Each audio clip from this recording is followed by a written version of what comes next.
Dhe kur të pyesin ty o Muhammed për mua, thuaju atyre se unë jam afër lutjes së lutësit kur ai më lutet mua. Andaj shfrytëzojeni këtë dhuratë që na ka dhënë Allahu.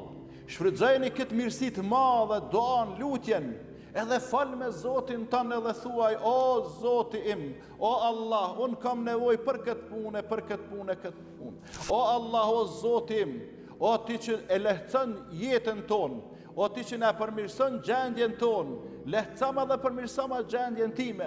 Kam nevojë për këtë o Zot. Fal me Zotin tonë në gjuhën shqipe, në gjuhën amtare, sepse ai e din më mirë se sa ti gjuhën shqipe. Dhe kërko çfarë të kesh nevojë. Drejtohu i për ulën, i përgjëruar, e jo mendje madh, edhe mburravec. Kërko prej Zotit, sepse nuk ka nan apo bab që i përgjigjet e vladit ashtu që i përgjigjet Allahu krijesës së tij. Nuk ka krijesë më të mëshirshme për njeriu se sa që është Allahu krijuesi i mëshirshëm. Andaj pra, për mëshirë, për ndihmë, për halle, për brenga, për probleme, për shqetësime, drejtoni atij që është i gjithë mëshirshëm, krijuesit, e mos u drejtoni tek krijesat. Andaj, çfarë do që e ki në zemrën tënde edhe dën me drejtu dikun si kërkesë, mos e drejtoje veç tek Allahu. Drejtoje tek Allahu, tek ai i cili përgjigjet ashtu siç ju ka përgjigjur pejgamberëve të dashurve të tij.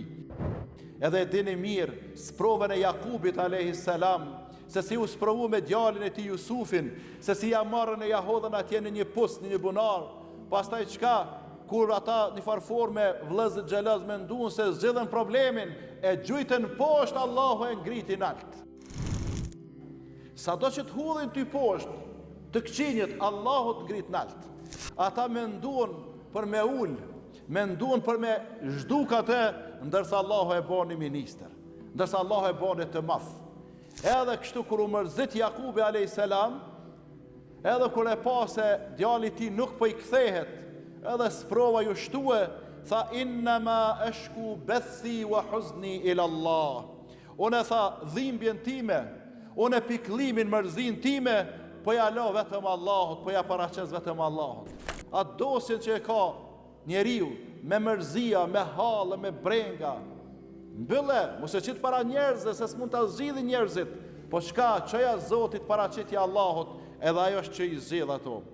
Se Allahu i madhruar ka thënë ud'uni astajib lakum, ju lutni mua, bëni dua, unë ju përgjigjem juve. Dhe mos mendoni se Allahu nuk na dëgjon, se Allahu nuk na sheh, se Allahu nuk i din jetët, qëllimet tona. Ajo është shumë afër nesh, me dijen e tij, me dëgjimin e tij, me shikimin e tij. Për ata i tha pejgamberit alayhi salatu wassalam, wa idha sa'alaka ibadi anni fa inni qarib ujibu da'wata da'i idha da'an falyastajibu li wal yu'minu bi la'allahum yarshudun. Dhe kur të pyesin ty o Muhammed për mua, thuaju atyre se unë jam afër lutjes së lutësit kur ai më lutet mua. Pra Allahu është afër lutjes tënde kur ti e lut atë.